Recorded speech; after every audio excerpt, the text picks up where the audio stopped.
Cardinals. It's Thursday morning. Told you I'd put up another video today. Um, we're still just moving slow. My main goal right now is that we just continue to move through the play so that we can experience and appreciate and even be challenged by the language that Shakespeare uses in this play. The iambic pentameter, the form that he writes in.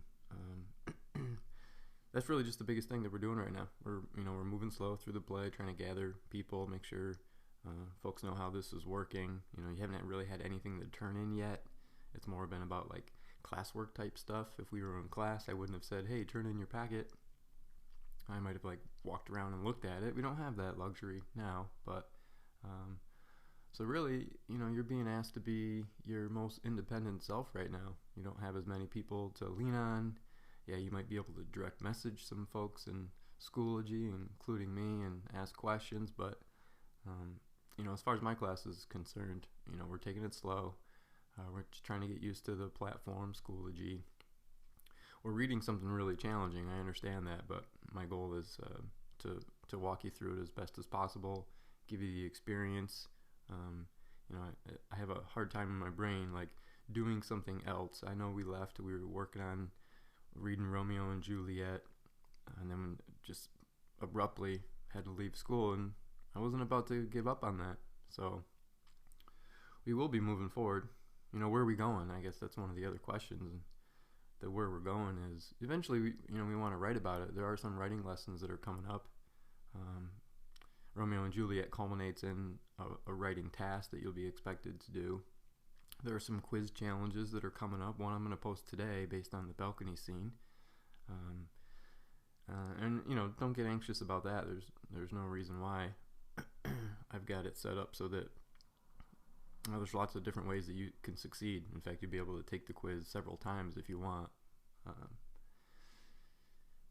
Other anxieties people are facing other than the fact that we're stuck at our houses right at this moment, as far as this class goes, having a printer. Do you need a printer? No, not really. If you don't have your packet, you don't have your packet. But what you do have is you've got all these digital records that are in Schoology that you can use as almost like your own notebook. It may have my voice on it and my handwriting, but it's yours as well. It's a resource that you can use. And I think just ultimately you're just gonna have to find out a way to be your most independent self as a learner. And I know you can do it.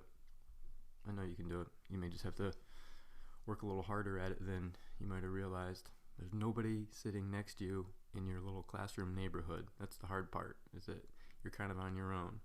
But reach out on Schoology. You can direct message me if you're really struggling. But at this point, I haven't assigned anything for you to turn in. So,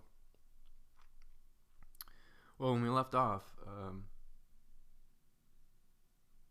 I don't know what happened. Well, Romeo and Juliet had some words at the party. They kissed, and then they just left, realizing suddenly that they were each other's enemy. Or at least they're supposed to be. They're just teenagers. I'm not sure they really know a whole lot about why they're supposed to be mad at Capulets or mad at Montagues anyway, but they're a little bit confused. Romeo especially. He doesn't even know what to do. I mean, it's still Sunday. So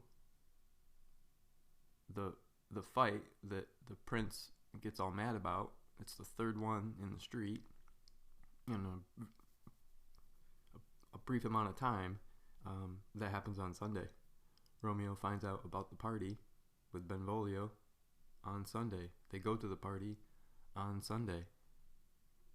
Romeo talks and kisses Juliet on Sunday. So as far as the play goes, as we head into Act 2, it's still the same day. And Romeo can't stop thinking about Juliet. Yesterday, literally yesterday, maybe even today, Sunday, it was Rosaline, and now Romeo ditches his friends on the walk home from the party and he jumps the orchard wall and lands right in the backyard of the Capulets. Some of his friends are like, "Where'd Romeo go? Where'd Romeo go?" Benvolio's like, he went home to bed. He ran off the bed. Somebody else was like, "No, I think I just saw him. He just jumped that wall right there." So just a test. I think just a test. Romeo's BFF picks on him while he's in, just in case he's in earshot, that he didn't go home to bed, but is kind of hanging around. But Romeo doesn't return to his friends. All his attention turns toward a light that he sees emanating from the Capulet house. A Montague is trespassing on Capulet property. And actually this is Act 2, Scene 1, but right about here is where Act 2, Scene 2 actually begins. And the language that Shakespeare uses here, it's quite glorious. It's quite exaggerating. But let's explore a little bit of it. Romeo, if you saw the movie, he's like stalking her from the bushes, which is fair for a movie set, but on a stage you'd have to assume that he's kind of like pretend hiding. There's no prop bushes or anything like that. She can't see him. He sees her.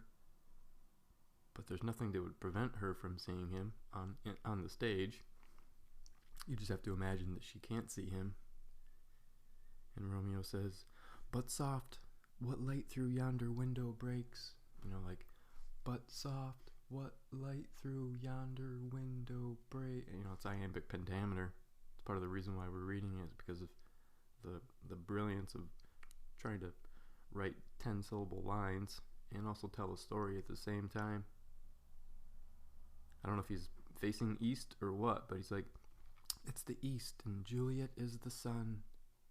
He compares her, especially this happens quite a bit in this scene right here, is that, she's the sun. She's this like bright, brilliant thing. There's this reference to light right here, which of course is also the sun. He says, "Arise, fair sun, and kill the envious moon, who is already sick and pale with grief that thou her maid art far more fair than she. Be not her maid, since she is envious. Her vestal livery is but sick and green, and none but fools do wear it. Cast it off." There's a reference to the moon, that the moon would be jealous of the sun because it's so bright and beautiful. Romeo says, "It is my lady. Oh, it is my love. Oh, that she knew she were." He must see something, because he's like, "She speaks. I think she just said something. Yet she says nothing. What of that?" And he's like, "Her eye discourses. Her eyes are speaking to me. I know it. I'll answer it." And then he realizes, no. She's not looking at him. She's not speaking to him. I'm too bold. 'Tis not to me she speaks. And then he talks about two of the fairest stars in all the heaven. Like the two most beautiful stars there are in the night sky. He might even like look up when he says this. There's no stage directions, but he might do that.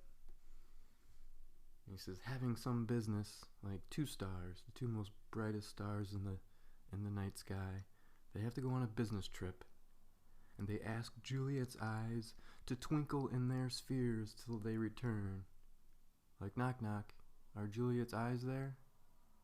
Could you come twinkle in the night sky for us, 'cause your eyes are so bright?" Shakespeare goes on for Romeo, still considering her eyes. Romeo says, "What if her eyes were there, they in her head?" The eyes are back in her head, where they belong, by the way. He says, "The brightness of her cheek would shame those stars as daylight does a lamp." Her eyes are so bright that in her head they're still brighter than the brightest stars in the night sky. So much so, it'd be like turning a lamp on in the daylight. What's that going to do? The lamp's going to do nothing. It's already daylight. He goes on. It's very hyperbolic. "Her eyes in heaven would Through the airy region streamed so bright that birds would sing and think it were not night. And her eyes are so bright that they confuse birds into thinking it's daytime. Okay. And then he fascinates on her cheek, since her cheek is glowing up the whole universe. He says, see how she leans her cheek upon her hand? Oh, that I were a glove upon that hand, that I might touch that cheek. And they're not here in the packet, but then Juliet jumps in. Romeo can hear her. She doesn't know Romeo's even there, so obviously she doesn't know that Romeo can hear her, and her lines begin with, "Oh Romeo, Romeo, wherefore art thou, Romeo?" And a lot of people think the wherefore art part means like, where are you, Romeo? It just means like, why are you called Romeo? Why is your name Romeo? She says, deny thy father and refuse thy name, or if thou wilt not, be but sworn my love, and I'll no longer be a Capulet. Like, she's already like willing to forego her family name for Romeo. An enemy. Romeo overhears Juliet's confession. Oh, overhears Juliet confess her love for him. And she speaks with her. He speaks with her, of course, in the movie, and actually in a lot of productions. He scares the snot out of her when he first speaks, because she didn't know he was there, and then it becomes this thing where they kind of share their love for one another. They met just an hour ago, maybe. It's a little much. They're teenagers. If you believe in love at first sight, you could get along. You'd be okay with like the way they're approaching this. Some might think they're just being a little impulsive. Anyway, when Romeo goes to swear his love, he's like, "Lady, by yonder blessed moon I vow that the tips with silver all these fruit tree tops," and he's trying to swear by the moon and its silver light on the treetops, and she's like, not by the moon, don't swear by the moon, the inconstant moon that monthly changes in her circled orb, lest thy love proves likewise variable. Meaning, don't swear on the moon changes form all the time, unless that's the way your love is going to be, changing all the time. He's like, what should I swear by? She's like, don't swear at all. Swear by yourself. I'll believe you. I'll believe you. And then he can barely get out the words. He chokes. And then she says, well, do not swear. Although I joy in thee, you, Romeo, I joy in you. I have no joy of this contract tonight. I don't know what contract she's talking about. But the way they're going about it is a little fast. And she even admits it. She's like, it's too rash. What we're doing is, it's too unadvised. We haven't even talked to anybody about this. I don't know what they're doing, but we haven't talked to anybody about it. It's too sudden. And this is a great line. She says, too like lightning, which doth cease to be ere one can say it lightens. You know, if you look out the window and you're like, oh, lightning. And by the time everybody else looks, they're like, what are you talking about? No lightning. That happens that fast. And she tries to say goodnight. Good night. Sweet good night. And there's this metaphor comparing their love to a flower bud. This bud of love, by summer's ripening breath, may prove a beauteous flower when next we meet. So in other words, let's plant this flower right now, this bud, and by the time summer comes around, it'll be a beautiful flower. Our love will. Good night. Good night. She tries to say goodnight, but she doesn't say goodnight entirely, however. After checking in with her nurse, who I guess keeps calling her, interrupting their little getaway on the balcony, Juliet returns to the balcony and tries to say goodnight. And if you watch the video, you must have been like, oh my gosh, how many times can one say goodnight? And then something, I don't know what happens here, but Maybe it's the impulse.